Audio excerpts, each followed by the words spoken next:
हेक ताबदा हंगोई तुकचरबा नुपी आंगांसिंगदा चथबा थौदो वाथोकसिंगी मनुंग चना लेकाइदा अमदी yum युमदा चतुना cosmetic योनबगी थबक तौबा चाही 35 रोम सुरबा नुपा अमना कॉस्मेटिक योनबगी खुदोंग चाबा लौदुना युमथंगनना लेबा चाही 13 खक्ता गायरिबी क्लास 9 तमलिबी नुपी मचा अमा फमलान बिरमले नुपी मचा अदुदा कनामतदा हाइदोक्तनबा किहनलमलबा लोइनना था 3 की आंगांग अमसु नावपुरमले ताबदा तुकचरबा थौदोक असि थौबाल डिस्ट्रिक्ट के मोइजिंगदा थोकिबनी थौदोक असिदा चेनरिबा कॉस्मेटिक योनबा एमडी सुलेमान चाही 35 अपोपा मनिरगुन हाइरिबा मियोय असि ngasi थौबालगी स्पेशल कोर्ट पोक्सोदा पुखटलबा मतुंग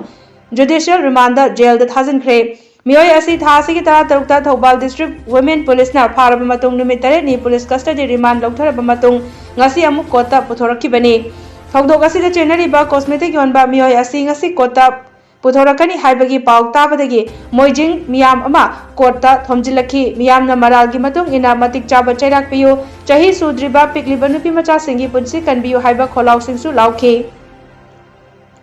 खोंजांग अदुदा सरुक याखिबा नुपी मचा अदुगी लैकाइगी मखुरा बाबुल अहमद कौबा अमना फोंदोरकपदा नुपा अदुना नुपी मचा असिबो कॉस्मेटिक पोट लैरु लाउ हाइदुना महाकी कादा कौशिलबा मतुंग थोंगलोन सिंदुना फमलान बिखिबनी हाइरी मधुंग तारकपदा नुपी मचा असिबो की हंदुना मिंगोंदा हाइदोकनु हाइदोकलबदी नंगी इज्जतसु मांगलगनी हाइदुना कयारक हन्ना फमलान बिदुना लाकपना था 3 की आंगांग नावपुरमखिबनी हाइखी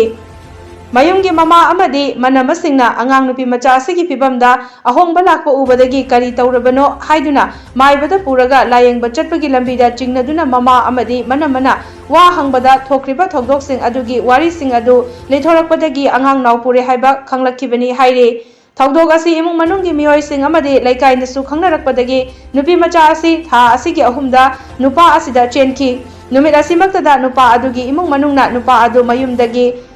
तांधोरकलगा नुपी मचा असिसु नुपा अदुगी ममा मपा मचे अमदी मचलसिंगना मफी मरो सेगाइदुना फुबिरगा तांथोकनबा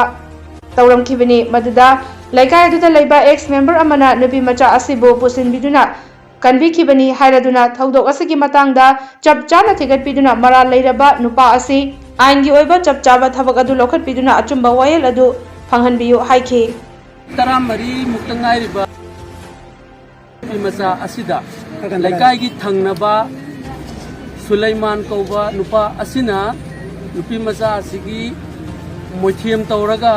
पाउडर अमा लैरु लाउ हाइदुना महाकी युमदा महाकी कादा कौसिलगा पाउडर दु खल्लिंगै टाइमिंग अदुदा मान थोंग लोंजिलगा नुपी ओइबिगी इज्जत लौबिखि अहानबदा मदुगी मतुंगदगी महाकु थ्रिटन तौरगा नंग मिंगोंदा हाइदोकनु हाइदोगदी नंगी इज्जत मांगनी नंगी समाजना नंग नोकनरनी मरम अदुना अइना नंग लौगे अदुना नहा कनामदा हमसे इमुंग मनुंगदा सो हाइदोकनु तहनगनु हाइदुना महाकना मतम सांगना था 3 मबुक्ता नपुरबा फावबा माकी अचिकपा मतंग मतम येंगा नुपी मचा असि तत्तना महाकना इज्जत लौबी अदुगा हाइरिबा इमुंग असि नुपी मचा असिगी इमुंगी ममा मपादी नुतीगी थबु इंखांग सुजबा अदुगा फंगकपा पैसा खरादु चारगा अमदी अवाबा कया मयोकनरुबा थबु सुरुबना मरम ओरगा मचासिंगु फजना सेनबगी तंजा अदु मखोइदा फंगदबा अदुगुंबगी वीकनेस अमसु माकी नुपी मचागी इमुंग असिदा लैजे अदुना मधुगी खुदोंग चाबा अदु थबु इंखांग सुबा चत्रिंगै अमदी मचिन मपासिंग लैतबा तंजा असि लैकाइगी मी सारगा माना फोन पासिनरगा करिगुंबा वारी ससिनरगा तंजा एंगा नुपी मचागी इज्जत असे तत्तना महाकना लौबिबनी अदुगी मतुंगदा था 3 सुरकपा असिदा महाकी ममाना अमदी महाकी मनम थोकपा अमना माइबदा पुरगा लयिंगनबा चतकेना तौरकपा मतम मदुदा माइबा यौरमदाइगिदा हाइरिबा नुपी मचा असिगी मनम असिना भाई महाक्सी माइबगी अनाब नते अचिंगनबा लैबदगी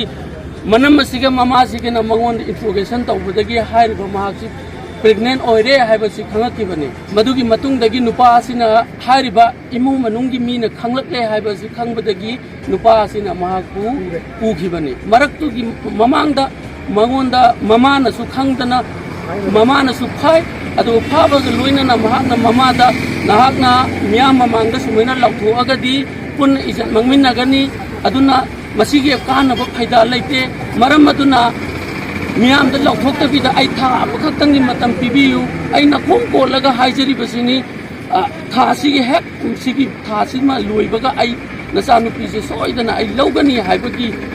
थाजब पिरंबगा लोइनना हाइने पिरंबिबा अदुदा नुपी अहुम लमलानबा अतोप लेकाइगी नुपी अहुम अमनसु ओहुबगी विटनेस लैरबने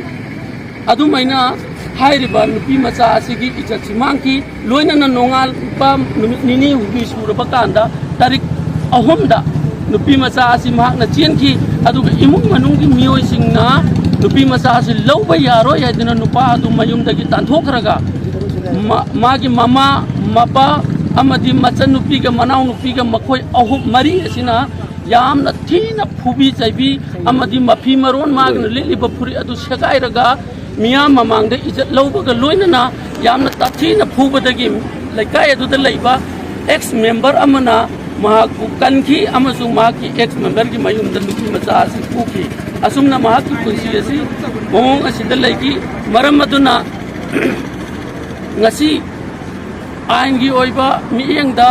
लैरिबा आइन की प्रोसेसिंग असिदा इन्वेस्टिगेशन मतिक चाना तौहन्निंगी नुपी ओइबी अखोइ नुपी विक्टिम ओइरिबसिगी साइड तगी लोइनना अचुंबा जस्टिस अदो पुथोकपा पामी।